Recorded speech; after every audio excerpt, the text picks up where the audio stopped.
برائے مہربانی ڈاکٹر سعید مکی کے چینل کو سبسکرائب کریں اور بیل آئیکن پہ کلک کریں۔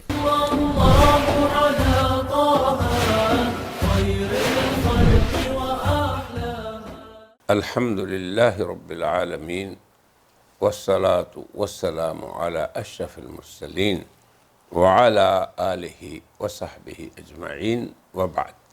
اعوذ باللہ من الشیطان الرجیم، بسم اللہ الرحمن الرحیم۔ وَإِذْ قَالَ رَبُّكَ لِلْمَلَائِكَةِ إِنِّي جَاعِلٌ فِي الْأَرْضِ خَلِيفَةً قالوا أتجعل فيها من يفسد فيها ويسفك الدماء ونحن نسبح بحمدك ونقدس لك قال إني أعلم ما لا تعلمون وقال تعالى فمن شهد منكم الشهر فليصمه وقال النبي صلى الله عليه وسلم فيما يرويه عن ربه الصوم لي وأنا أجزي به وفي رواية أنا أجزى به۔ سامعین و ناظرین، اس سے پہلی مجلس میں ہم نے روزے کے جمالیاتی پہلو کو ذکر کیا تھا۔ اب اسی کا کچھ یہ تسلسل آج کی مجلس میں بھی ہے۔ اللہ تبارک و تعالی جن کا یہ اصلی فیصلہ تھا کیا کہ آدم ان کا خلیفہ ہو۔ وَإِذْ قَالَ رَبُّكَ لِلْمَلَائِكَةِ إِنِّي جَاعِلٌ فِي الْأَرْضِ خلیفہ، یعنی آسمان و زمین کی پیدائش کے بعد فاطر السماوات والارض نے فیصلہ فرمایا، حالانکہ ان سے پہلے فرشتے تھے، عباد مکرمون، ایسے اللہ کے مکرم بندے، لا یعصون اللہ ما امرہم، کہ وہ اللہ کی معصیت کر ہی نہیں سکتے۔ ان کے اندر اللہ نے سراسر طاعت کا مادہ ہی رکھا ہے، نافرمانی کی صلاحیت نہیں۔ یعنی اللہ کے فرشتے جن کو اللہ نے نور سے پیدا فرمایا، ان کے اندر ہمہ وقت اللہ کی تسبیح، تقدیس، رکوع، سجود، ذکر، بس یہی ان کے اندر صلاحیت ہے۔ اور اللہ کی حکمت تھی، اللہ حکیم ہے۔ خلق الموت والحیات لیبلوکم ایکم احسن عملا، وہ انسانوں کو آزمائش میں ڈالنا چاہتے ہیں، اور ان کی شریعت کی حکمت ہی انسانوں کی آزمائش ہے۔ اس لیے اللہ نے یہ فیصلہ فرمایا کہ انی جاعل فی الارض خلیفہ۔ اور خلیفہ کون سا؟ آدم۔ فرشتوں نے کہا کہ کیا آپ زمین میں ایسے کو پیدا کریں گے جو فساد کرے؟ چونکہ ان کو تجربہ تھا کہ جنات ان سے پہلے تھے، انہوں نے خوب خون ریزیاں کیں، فتنہ و فساد کیے، تو اللہ نے فرمایا انی اعلم ما لا تعلمون، جو میں جانتا ہوں تم نہیں جانتے۔ اللہ کو یہ علم تھا کہ میرے یہ بندے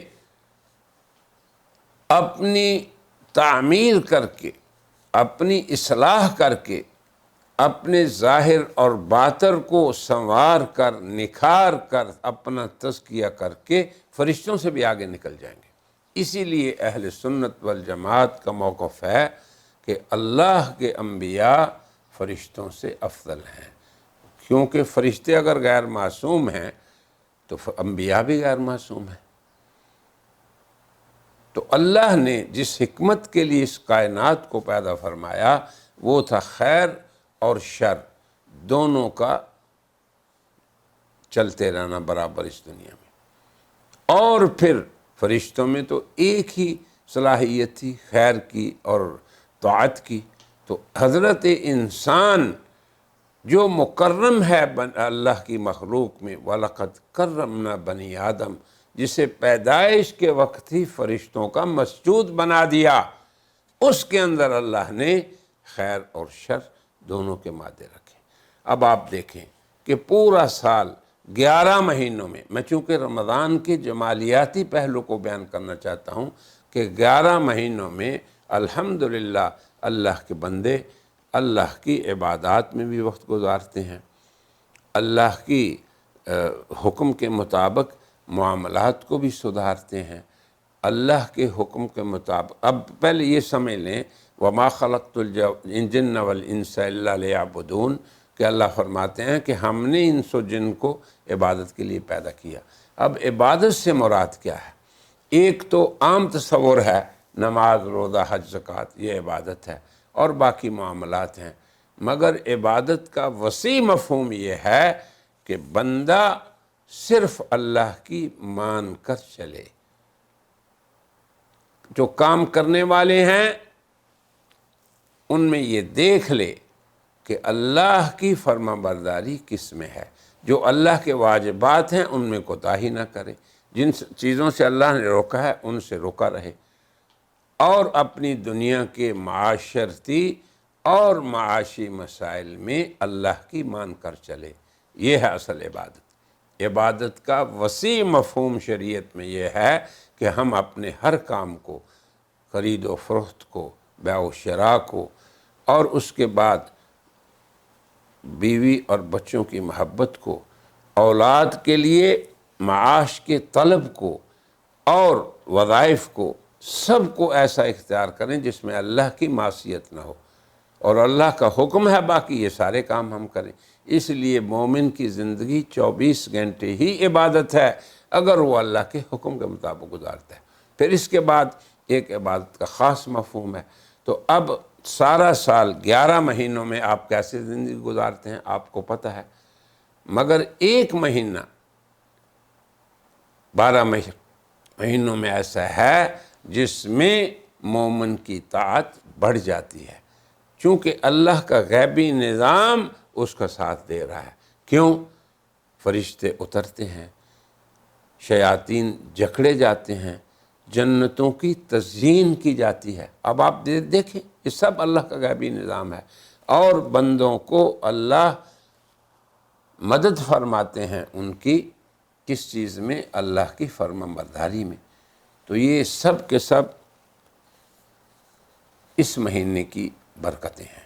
اور پھر بندے کے روزہ رکھنے کی، جیسے ہم نے پہلے بھی عرض کیا کہ حضور اکرم صلی اللہ علیہ وسلم نے یہ فرمایا کہ بندہ صبح سے شام تک، سحری سے افطار تک جب اس حالت میں ہوتا ہے، اب دیکھیں اللہ کی غیبی مدد۔ حدیث میں یہ بھی آیا ہے کہ مچھلیاں ان کے لیے مغفرت کرتی ہیں، یہ بھی آیا ہے کہ اللہ کے فرشتے ان کے لیے مغفرت کرتے ہیں۔ یہ دیکھیں اللہ کا غیبی نظام۔ پھر اللہ پاک فرماتے ہیں، ایک حدیث میں ہے کہ اللہ نبی پاک صلی اللہ علیہ وسلم فرماتے ہیں کہ اللہ اور ان کے فرشتے سحری کرنے والوں پہ درود بھیجتے ہیں، یصلون۔ اب اس کا مطلب کیا ہے؟ اللہ کا بندوں پہ درود یہ ہے کہ وہ ان کے لیے بخشش اور رحمت کے اسباب پیدا فرما دیتے ہیں، اور فرشتے وہ طلب کرتے ہیں اللہ سے۔ تو یہ سارا غیبی نظام ہے خدا کا رمضان مبارک میں، اللہ کا یہ سارا جمالیاتی پہلو ہے اس شہر مبارک کا۔ اور پھر اس کے اندر روزہ رکھنے کی حالت میں جب رسول اللہ صلی اللہ علیہ وسلم فرما رہے ہیں کہ اللہ تعالیٰ نے ایک حدیث میں، جسے ہم کہتے ہیں حدیث قدسی، فیما یروی عن ربی، کیا فرما رہے ہیں؟ اللہ فرماتے ہیں الصوم لی، روزہ صرف میرے لیے ہے۔ اب آپ خود دیکھ لیں، معقول سی بات ہے۔ حضور اکرم صلی اللہ علیہ وسلم کے مبارک ارشادات میں غور کیا کریں ہم، تو ہم آپ کی شریعت کے نور کو پہچانیں گے، سہولتوں کو جانیں گے اور شوق سے ان پہ عمل کریں گے۔ فرمایا کہ روزہ میرے لیے ہے۔ آپ خود سوچیں کہ روزے کا علم سوائے علام الغیوب کے کسی کو نہیں ہوتا، ورنہ ہر آدمی بندوں سے چھپ کر تو ہر وہ کام کر سکتا ہے جو اس کے روزے کو توڑ دے یا افطار کر دے۔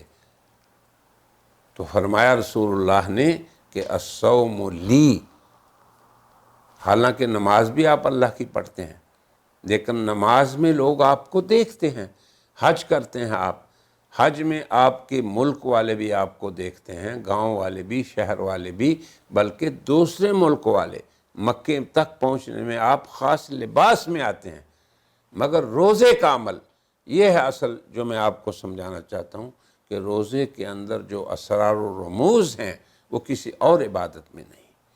تو فرمایا الصوم لی، جیسے اللہ فرماتے ہیں بیت اللہ کو کہ یہ میرا گھر ہے، مسجدیں میری ہیں، پھر اللہ فرماتے ہیں کہ رسول اللہ کے رسول ہیں۔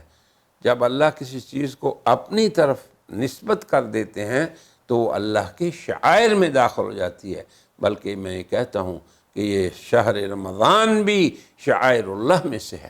تو اب دیکھیں کہ روزے کے بارے میں اللہ فرما رہے ہیں حدیث قدسی میں کہ روزہ اس نے میرے لیے رکھا۔ تو اب باقی اعمال کو بندے جان سکتے ہیں، آپ کی نماز کو، زکوٰۃ کو جب آپ دیں گے، کسی کو نہیں آپ نے بتایا، مگر جس کو دیں اس کو علم ہو گیا۔ سوائے روزے کے ایک ایسا عمل ہے کہ صرف روزے دار ہی جانتا ہے۔ اب آگے دیکھیں اس پہ اللہ کیا دیتے ہیں، یہ ہے روزے کا جمالیاتی پہلو۔ فرمایا وَأَنَا أَجْزِي بِهِ، اس کا بدلہ میں خود دوں گا۔ کیا مطلب اس کا؟ کہ اعمال صالحہ پہ اجر و ثواب اللہ نے فرشتوں کو مقرر کر رکھا ہے۔ فرشتوں کی ذمہ داریاں، ڈیوٹیاں اس دنیا میں بھی لگی ہوئی ہیں، آخرت میں جنتوں میں بھی لگی ہوں گی، مگر فرمایا کہ چونکہ روزے پہ مطلع ہونا، روزے کا علم ہونا، روزے کی خبر ہونا، یہ صرف مجھے ہے۔ ایک یہ بات۔ دوسرا، روزہ ایسا عمل ہے کہ جس کے اندر انسان محض اللہ کے لیے ہر خواہش کو چھوڑ دیتا، تو یہ بھی اس میں ایک پہلو ہے۔ الصوم لی وَأَنَا أَجْزِي بِهِ، میں اس کا بدلہ دوں گا۔ یہ ہے روزے کی قوت، روزے کا جمالیاتی پہلو، اس عبادت کا ممتاز ہونا دیگر عبادتوں سے۔ اور ایک روایت میں ہے الصوم لی وَأَنَا أُجْزَىٰ بِهِ، یہ بھی دیکھیں کہ روزہ میرے لیے ہے اور اس کا بدلہ میں خود بن جاتا ہوں، بندے کو میں خود حاصل ہو جاتا ہوں۔ سبحان اللہ۔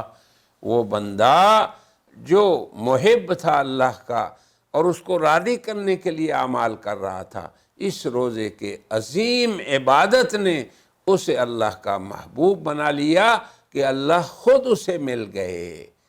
یہ ہے مطلب کہ اس کے بدلے میں خود ہوں، میں اسے مل گیا۔ تو میرے محترم سامعین و ناظرین، ہمیں ان چیزوں کو میں تأمل کرنا چاہیے، غور کرنا چاہیے، تاکہ بڑے، بچے، چھوٹے، ہر عمر کے لوگ، ہر مسلمان اس شوق سے اس فریضے کو ادا کریں اور اس محبت کے ساتھ روزے سے تعلق رکھیں، اور روزے کے پھر مکمل آداب کو بھی کما حقہ ادا کریں، جن کو ہم نے ایک مجلس میں پہلے بھی بیان کیا تھا۔ اور پھر ایک حدیث میں حضور اکرم صلی اللہ علیہ وسلم سے یہ مروی ہے کہ جس کا رمضان سالم رہا اس کا سارا سال ہی سالم رہا۔ اب آپ یہ بھی دیکھیں، اس کی بھی ایک شرح ہے کہ رمضان کے سالم رہنے کا مطلب یہ ہے کہ روزے کی حالت میں بندے نے ان تمام چیزوں سے روزہ رکھا، باز رہا، روکا رہا جن سے اللہ اور اس کے رسول نے رکنے کا حکم دیا ہے۔ تو اب یہ صرف ہم روزے کی بات کر رہے ہیں اور اس کے جمالیاتی پہلو کو ذرا ہم نکھار رہے ہیں آپ لوگوں کے سامنے۔ تو پھر آگے فرمایا اللہ اکبر، الصوم لی وَأَنَا أُجْزَىٰ بِهِ، میں خود اس کا بدلہ بن جاتا ہوں۔ اب آپ دیکھیں کہ روزے کے علاوہ کوئی اور عبادت ایسی ہے؟ اب دیکھیں، اب اس طرف آ جائیں جو آیت ہم نے پہلے پڑھی تھی، انی اعلم ما لا تعلمون، کہ اس علام الغیوب نے فرشتوں کو کہا کہ میں جانتا ہوں کہ خلافت کا استحقاق کیوں بنی آدم کو ہے۔ اس لیے کہ اب آپ دیکھیں فرشتوں کو تو کھانے کی حاجت نہیں، پینے کی حاجت نہیں، کوئی نفسانی خواہش نہیں، مگر روزے دار اللہ کا مومن بندہ اپنی روزے کی حالت میں جائز خواہشات کو بھی قربان کرتا ہے اللہ کی خاطر۔ اور یوں روزے کا یہ عمل انسان کو روحانیات میں ترقی دے کے فرشتوں سے بھی آگے لے جاتا ہے۔ یہ ہے روزے کا یہ پہلو جمال و کمال کا۔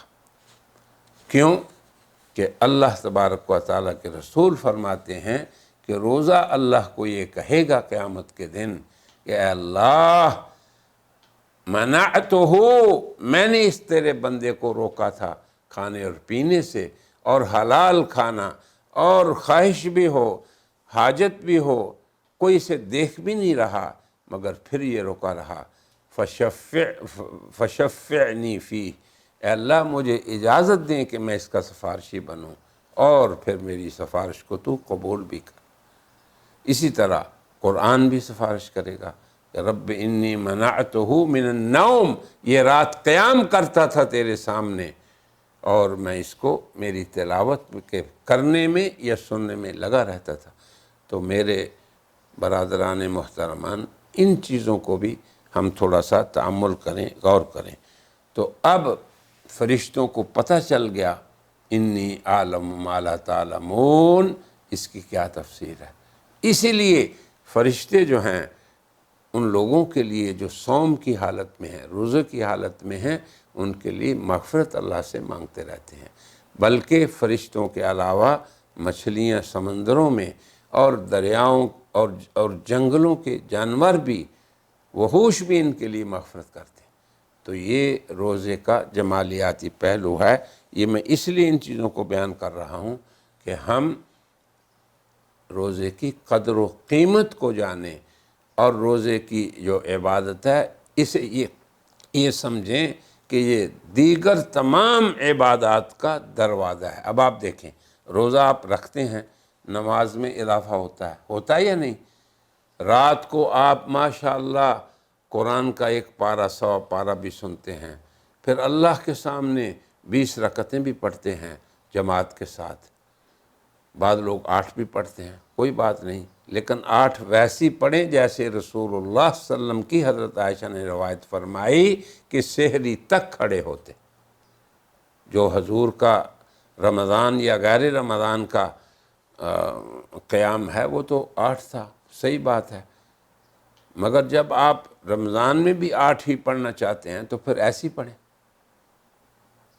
آپ کو پتہ ہے کہ 20 رکعت پہ تمام صحابہ کرام کا اجماع ہو چکا، اور پوری دنیا میں مسلمان آج پر اس پہ قائم ہیں، حرمین شریفین میں بھی۔ بہرحال میرا مقصد صرف کہنے کا یہ ہے کہ رمضان کی برکت سے آپ روزے سے بھی ہوتے ہیں دن کو، اور ہر اس چیز سے آپ بچتے بھی ہیں جس سے بچنا ضروری ہے۔ بلکہ حضور نے یہاں تک فرمایا کہ الصوم جنتن، یہ دیکھیں جمالیاتی پہلو، یہ بھی ایک حدیث ہے۔ حضور فرماتے ہیں کہ روزہ ڈھال ہے۔ ڈھال وہ ایک ہتھیار ہے جس سے میدان جنگ میں جنگ کرنے والا دشمن سے حفاظت کرتا ہے اپنی۔